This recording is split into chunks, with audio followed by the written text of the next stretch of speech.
Olá pessoal, tudo bem? Sejam bem-vindos ao Inventário da Leitura. O meu nome é Gessiele Lordes e hoje a gente vai falar sobre um dos meus livros favoritos, Licor de Dente de Leão, do Ray Bradbury.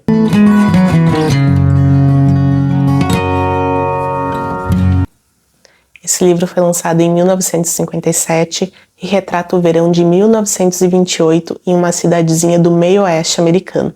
Essa é uma cidade fictícia, mas ela é muito fortemente inspirada na cidade em que o autor viveu e cresceu, em Illinois, no interior de Illinois, e é uma obra que resgata muitas memórias reais, da vida do autor. Inclusive, no prefácio, ele deixa claro isso, que ele se inspirou muito nas memórias que ele teve com a família, com os amigos, e que esse livro é uma homenagem à infância dele e a essa cidade onde ele viveu. Então é uma obra carregada de nostalgia, carregada de sentimentos, e é uma obra que mostra o ponto de vista de uma criança. O nosso protagonista é o Douglas, é um menino de 12 anos, e é ele que vai contar pra gente nessa obra tudo o que ele viveu nas suas férias de verão nesse ano de 1928.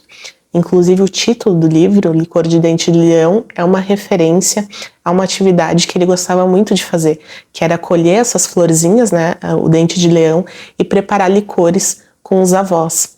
E esses licores, na visão dessa criança, tinha a capacidade de manter o verão engarrafado. Então, quando o verão acabava, ele sabia que ele ia poder revisitar todas aquelas sensações boas que ele teve durante o verão, descendo no porão da casa da avó e abrindo uma garrafa de licor.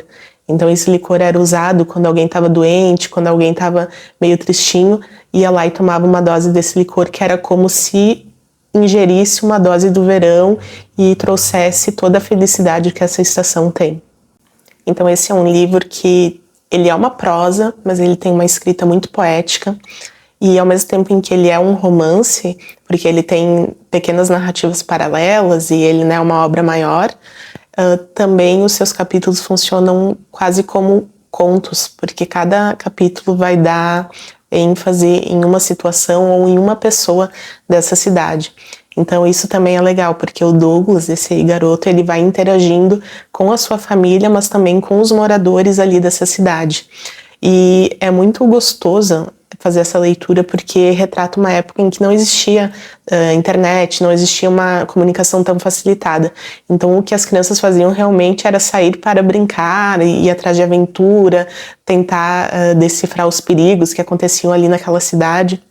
Então é uma leitura que te prende muito do começo ao fim, é uma leitura muito emocionante também, porque ela vai falar de despedidas, ela vai falar do amadurecimento, ela vai falar de perdas, mas principalmente ela vai falar de vida, do quanto a gente precisa valorizar as pequenas grandes coisas que formam o nosso dia a dia. E é esse o ponto de partida da história. O Douglas acorda nesse começo do verão e ele percebe que ele está vivo. É como se ele se percebesse vivo, E como ele tem 12 anos, a gente sabe que é a idade ali de transição da infância para a adolescência, então é realmente um marco. Ele está muito feliz ali, porque ele vai viver as férias de uma forma muito intensa, ele vai aproveitar ao máximo, porque ele está com essa consciência de que ele está vivo.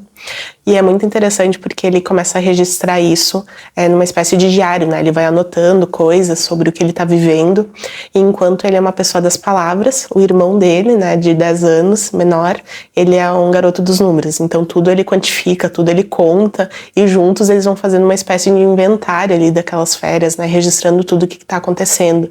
Então isso faz com que eles prestem ainda mais atenção, em tudo que eles se propõem a fazer. Mas enquanto o Douglas ele está muito feliz, entusiasmado para viver as coisas boas, também acontecem coisas inesperadas, que vão chocar um pouco esse protagonista. E uma das coisas que mais abala ele é quando ele descobre que seu melhor amigo está se mudando. O pai desse amigo foi transferido de trabalho e vai para outra cidade. Então esse é o último verão que eles têm juntos. Então essa é uma cena bem emocionante também, porque quando eles têm que se despedir, eles meio que não sabem ali como fazer sem chorar, porque tinha aquela coisa de ser menino e tal. Então eles começam a brincar daquela brincadeira de estátua. E nesse momento que acontece a despedida deles, que é quando o Douglas congela, né, esse amigo dele, o amigo dele tá como estátua, e o Douglas aproveita esse momento para ficar olhando, né, todos os detalhes ali do rosto dele, para tentar eternizar, porque uma das coisas que ele tem muito medo é de perder essas memórias, né, essas lembranças. Então ele tenta prestar muita atenção, e essa é uma cena bem emocionante, assim, principalmente quando a gente já leu o prefácio, a gente sabe que esse amigo, inclusive o nome, o John, é o nome real, e era um amigo realmente do autor, de quem ele não conseguiu se despedir devidamente, né, quando eles seguiram caminhos diferentes, mas é um amigo que ele gostava muito e que, né, tem essa carga emocional também na vida real para ele. E tem um outro capítulo que vai falar sobre a construção da máquina da felicidade, que é o capítulo que eu mais gostei, porque ali na cidade do Douglas tem um joalheiro que ele é conhecido por construir várias coisas. Ele tá sempre ali na sua oficina, fazendo engenhocas, assim, inventando coisas. E um dia ele decide inventar a máquina da felicidade, que seria o seu projeto mais audacioso. Essa máquina da felicidade, então, é uma espécie de cabine que tem vários estímulos de luz, som, imagem, onde a pessoa entraria e ela vai numa imersão ali de sensorial, né, vendo várias imagens, vários sons e se transpondo a outros lugares, outras épocas, e isso seria felicidade, porque ele fez uma seleção ali que seria algo bom, né, que todo mundo sairia feliz depois de usar essa máquina. Só que esse joalheiro, enquanto ele está construindo essa máquina da felicidade, ele tem 5 filhos. Ele é casado e tem 5 filhos. Ele começa a ser um pouco relapso ali na atenção da sua família, ele fica tão hiper focado naquele projeto que ele meio que esquece de dar atenção para os seus filhos, para sua esposa. Então ali já é um ponto que a gente fica pensando, né, tá construindo a máquina da felicidade, mas tá deixando de viver, né? Então esse é um paralelo que a gente pode fazer com os dias de hoje também, né? Porque a gente fica focado tanto no trabalho e às vezes esquece, né, das coisas que são as mais importantes. Mas o fato é que quando ele acaba essa máquina da felicidade, que ele acha que vai dar tudo certo, que todo mundo vai gostar, a primeira pessoa que usa é a esposa dele. E quando ela entra, realmente, lá ela vê imagens bonitas, músicas legais e tal, e naquele momento que ela tá lá, ela fica bem. Mas quando acaba essa sessão e ela sai dessa cabine, ela começa a chorar e ela fica muito mal. Ela diz para ele que ele só se esqueceu do fato de que depois que as pessoas usarem essa cabine da felicidade, elas vão voltar para o seu mundo real. E no seu mundo real, elas vão se dar conta que elas não conhecem os lugares que elas estavam vendo, que as músicas que elas estavam ouvindo foi só naquele momento, elas não são a trilha da vida real delas.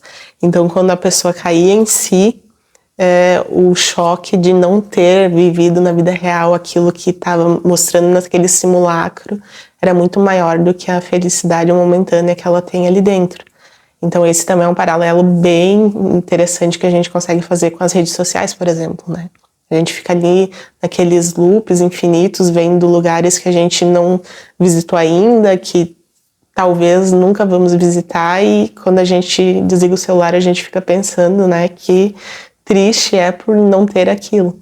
Então lá em 57, né, o autor já tinha esse tato de pensar, né, nesses conflitos humanos. E um outro personagem que tem nessa história que eu gostei muito é o Solitário, que é um serial killer que está assombrando ali a cidade. Ele ataca mulheres.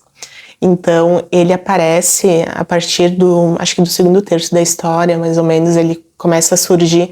Mas eu acho muito legal a forma como o autor fala dele, porque apesar de ser um assassino em série, né, que é um tema super pesado, ele não carrega de forma negativa a narrativa, sabe? Tu não fica ali com aquela apreensão, um assassino.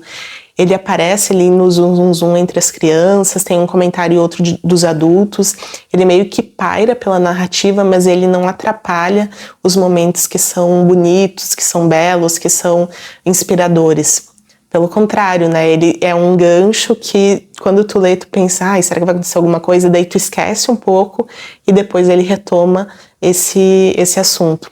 Mas tem um capítulo que é realmente bem voltado para ele, porque como ele é um assassino de mulheres, né, as mulheres que precisam tomar mais cuidado. E daí nesse capítulo vai mostrar duas amigas que vão ao cinema e vão sozinhas, tarde da noite, e tem ali aquela tensão, porque uma delas fica em casa mais cedo, no retorno, e a outra volta sozinha. E essa outra amiga que volta sozinha, ela é muito corajosa, ela diz que não tem medo, né, que ela não vai deixar de viver por isso.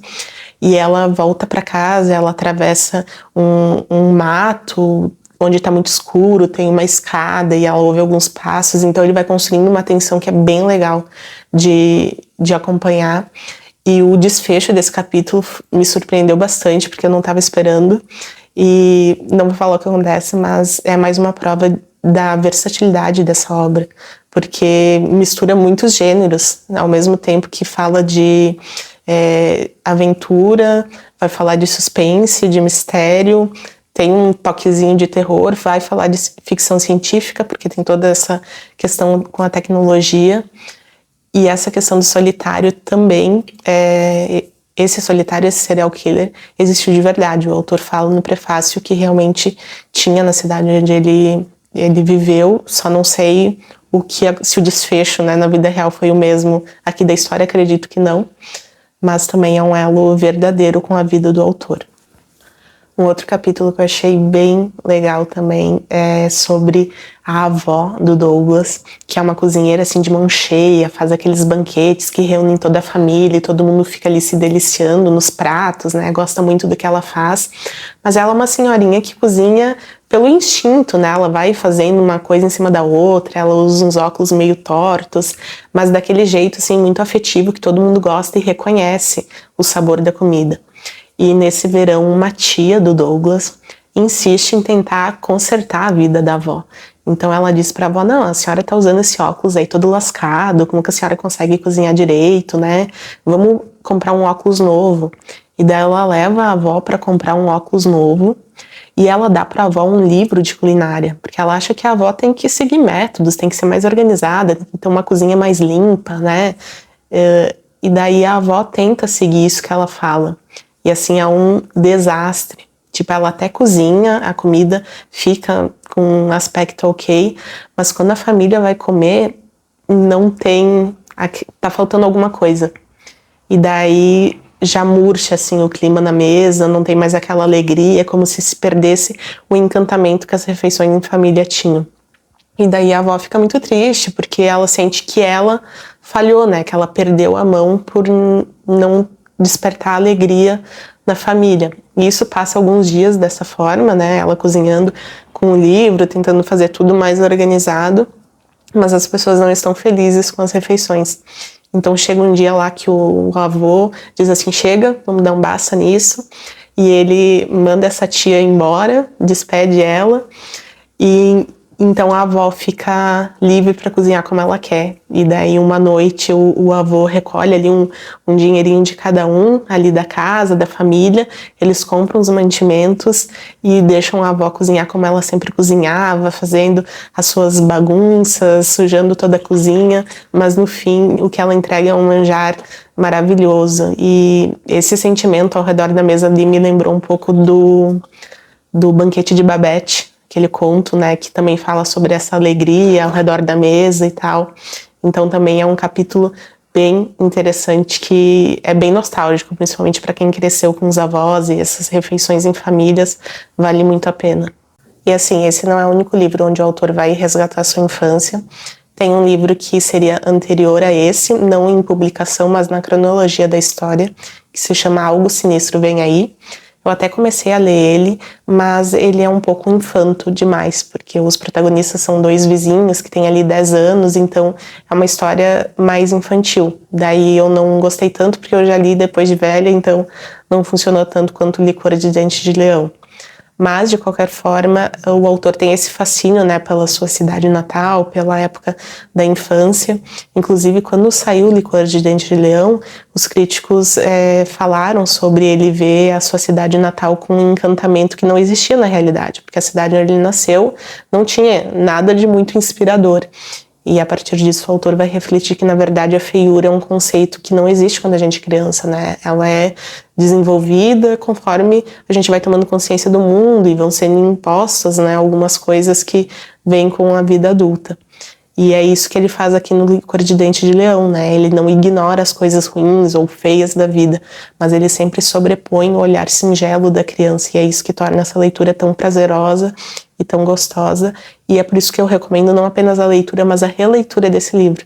Eu já li 2 vezes e acredito que vou reler ainda muitas outras vezes.